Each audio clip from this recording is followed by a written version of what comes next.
Hello नमस्ते, मैं doctor आशा गावड़े आज आपके लिए एक दूसरा वीडियो लेके आई हूँ हमारे सीरीज़ का गो करो ना गो फॉर प्रेगनेंसी। पहले वीडियो में मैंने बताया कि कौन से इमरजेंसी सिचुएशन है, उस केस में आपको हॉस्पिटल जाना ही पड़ेगा। अभी मानो आपका टाइम आया है कि आपको हॉस्पिटल जाना है, आप लॉकडाउन में पूरा 20-25 दिन से घर पे बैठे हो। अभी आपको डॉक्टर को विजिट करना है, मानो आपका एंटी स्कैन है, आपका एनिमल स्कैन है, या आपको कुछ इमरजेंसी है, आपको पेट में दर्द हो रहा है, ब्लीडिंग हो रहा है, अभी आपको हॉस्पिटल में रश करना है। तो आपको ट्रैवलिंग में क्या क्या टेक केयर करना है।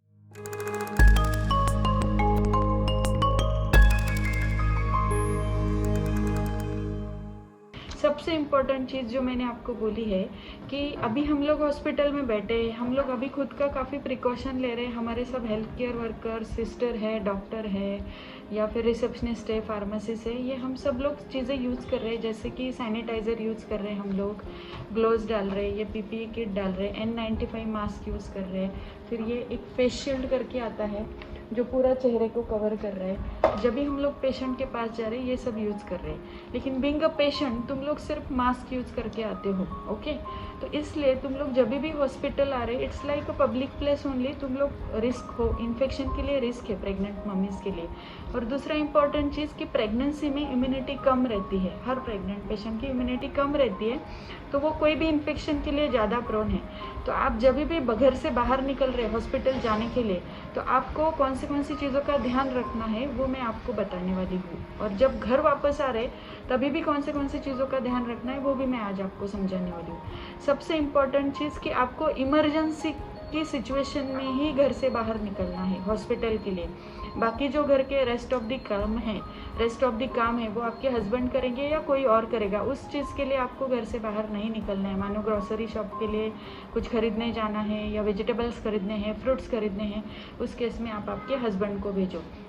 अभी आप हॉस्पिटल निकले हैं, सबसे इम्पोर्टेंट चीज़ जितना जमता है पॉसिबल आप खुद का व्हीकल यूज़ करो, ओके। अभी तो कैब, रिक्शा वगैरह कुछ भी अवेलेबल नहीं है। आप ज़्यादा से ज़्यादा 4 व्हीलर नहीं है तो 2 व्हीलर भी यूज़ कर सकते हैं। हस्बैंड को 2 व्हीलर स्लोली चलाने को बोलो, एक 10 to 15 किलोमीटर पर स्पीड भी चलाए, यूज़ करा तो भी चलेगा। दूसरा है कि आपको जितना जमता है उतना खुद का टेक केयर करना है। आप ग्लोव्स यूज़ कर सकते हैं। अगर आपने ग्लोव्स यूज़ भी नहीं करे तो आपको कांस्टेंट हैंड वॉशिंग करना है, सैनिटाइज़र यूज़ करना है। अभी जब भी आप हॉस्पिटल एंटर करते हो तो आपको कंपलसरी घर से बाहर निकलते वक्त ऐसा सर्जिकल मास्क आता है, अगर N95 मास्क अवेलेबल है वो यूज़ कर सकते हैं, या आप सिंपल कपड़े का भी मास्क यूज़ कर सकते हैं जो 3 लेयर का होना है, या फिर आप आपका सिंपल आपकी चुन्नी है या कोई कॉटन का कपड़ा है उससे पूरा नोज़ एंड माउथ पूरा टोटली कवर होना है, जिससे जमता है आप अगर पूरा हेड को भी कवर करना पॉसिबल है तो वो भी बेस्ट है। दूसरा है कि आप खुले बाल छोड़ के नहीं निकलेंगे, आपको आपके बालों को टाई ही करना है, और जितना जमता है उतना ऐसे पूरा कवर करके निकले तो सबसे ज़्यादा बेस्ट रहेगा। अभी दूसरा इम्पॉर्टेंट चीज़ है कि आपको सोशल डिस्टेंसिंग फॉलो करना है। अभी बीइंग अ हॉस्पिटल पर्सन हम लोग भी बहुत डिसिप्लिनरी चीज़ें फॉलो कर रहे हैं कि वेटिंग में हम लोग कम से कम 2 या 3 ही पेशेंट अलाउड कर रहे हैं, हस्बैंड को वेटिंग में नहीं ले रहे। लेकिन बीइंग अ पेशेंट आपको भी टेक केयर करना है कि सोशल डिस्टेंस फॉलो ही करना है।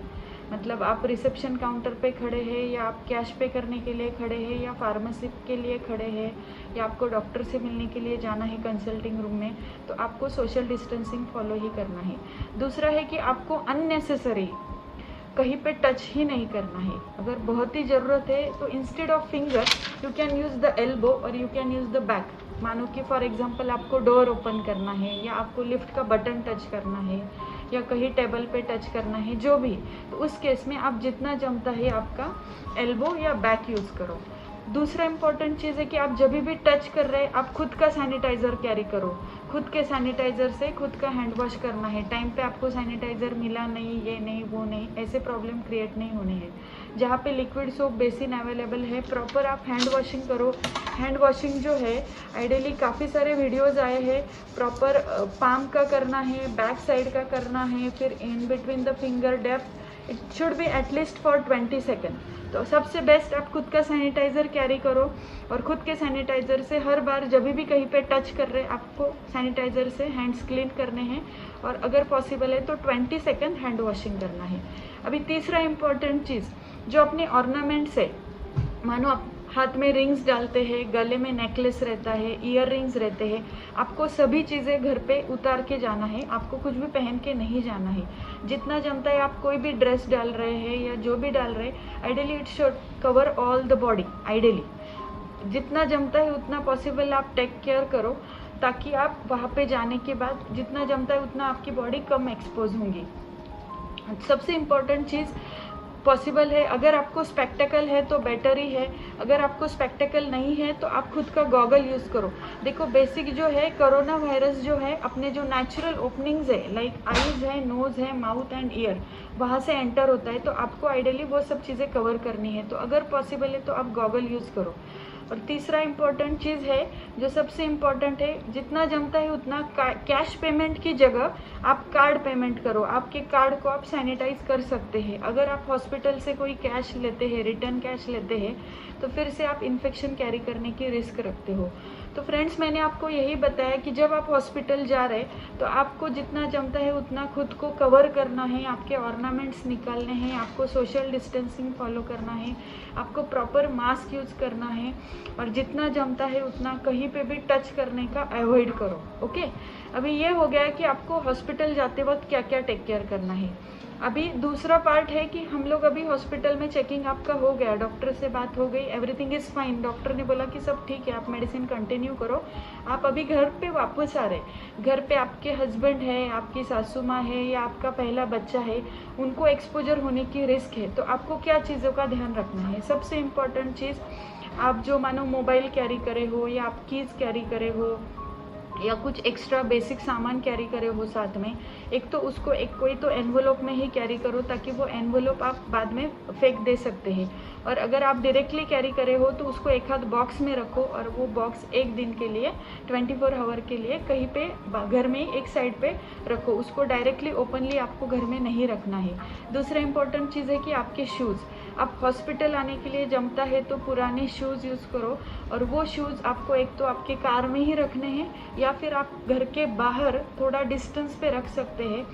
बोला गया है कि कोरोना वायरस एयर में भी 13 फीट हाइट तक वो रहता है, और जो सरफेसेस है, ओपन सरफेसेस है, उस पर भी वो 48 आवर्स तक लाइव रहता है। तो जो भी बॉडी आपका एक्सपोज हो रहा है वहाँ पे वो कोरोना वायरस का रहने का रिस्क है। तो आप जो शूज़ यूज़ करे हैं हॉस्पिटल में, उसको एक तो आप आपकी गाड़ी में रखो या घर के बाहर रखो, 2 दिन के बाद में उसको वॉश करके आपको अंदर लेना है। अभी तीसरी इंपॉर्टेंट चीज़, जैसे ही आप घर में एंटर करते हैं आपको कहीं पे टच नहीं करना है। अभी सेम इम्पॉर्टेंट चीज़, जैसे मोबाइल कीज़ के लिए मैंने बताया, वैसे ही आपका पर्स है, आपको एक तो पर्स कैरी ही नहीं करना है, आप सिर्फ हॉस्पिटल का फाइल लगा तो कैरी करो, उसको भी एक बैग में रखो, और वो बैग भी आपको हॉस्पिटल के एक दूसरे एक एनवलप में या बैग में रख के 1 या 2 दिन के लिए हॉस्पिटल घर में कहीं पे तो रख देना है, उसको डायरेक्टली 2 दिन के बाद ही आपको ओपन करना है। अभी आपको घर में एंटर करने के बाद डायरेक्टली बाथरूम में जाना है।